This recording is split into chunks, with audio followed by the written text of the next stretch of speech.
iyadoo ay ku soo qulqulayaan boqolaal qoys oo barakacayaal degmada Garadag iyo tuulooyinka hoos yimaada kadib markii ay abaartu xoolahoodii galaafatay ayaa waxa ay dul istaageen inay soo wajahday duruufo nololeed oo aad u adag sida caafimaad xumada, hoy la'aanta iyo biyaha oo ay foostadu ku marayso in ka badan 50,000 oo shilin Somaliland waxayna sheegeen inay dad u dhinteen shuban iyo jadeeco waxayna shaaciyeen dadkaasi inay lahaayeen xoolo aan la qiyaasi karin maantana ay ka taagan yihiin meel cidla halka qaarkoodna ka hayo qadir fara ku tirisa kuwaas oo la quuta dadka raashinka ay cunaan iyagoo ka warbixinayana waxa hadaladoodii kamid ahaa hooyasiina waad aragtaa waxa ka nool 10 kaariyaha midmadow halka taagan waxaan siiyaa daqiiq baan u walaaqa caruurtana bariiskan ula walaaqa daqiiqdana waa ula kariyaa waaniga u sito geed meegaago midho yar yeeshaan u soo buliyaa afartii tireeda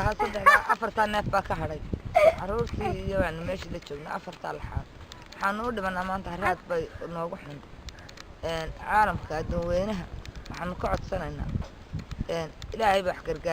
gargaar biyo dad biyaha 60 bay maanta nagu maraysaa ma bas helo ma goosano shirkaan 5,000 baan lixdii tiro waxaanu ka joognaa magaalada Garadag dabadeedna lixdii tiro way dhamaatay waxaan naf lahayn baa ka sii nool wuxuuna wax lagu falo iyo wax la iibsado iyo wax la cuno midna male dabadeedna ilaahay qadartiisa way wax ku dhacay waxaan u baahanahay ummadda muslimiinta ka codsanaa waxyaalo badan caafimaad daro jirta oo aan caafimaad ku saxnayn jadeeco wax loo aasay iyo wax kale ka dhixo xun shuban waxyaalo badan xumo ay foostadu marayso 60 garaanku 5 yahay 1,000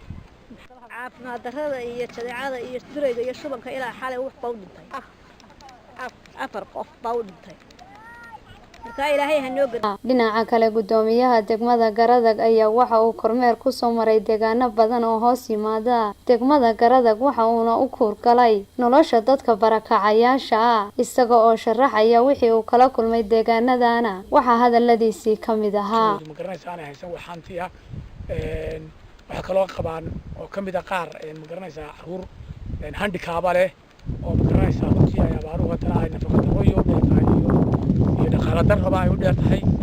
gurigan oo joogno waxa jooga sida arkaysan laba caruur ka qabtaa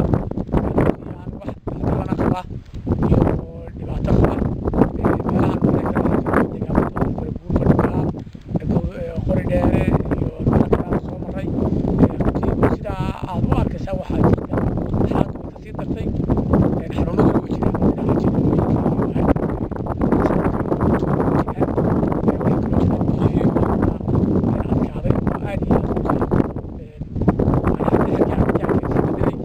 رشيو يبغى بيه كبين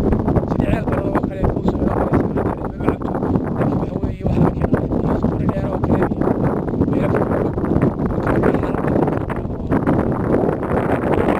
فرحة عبد النور TV عالمي هون كيبل TV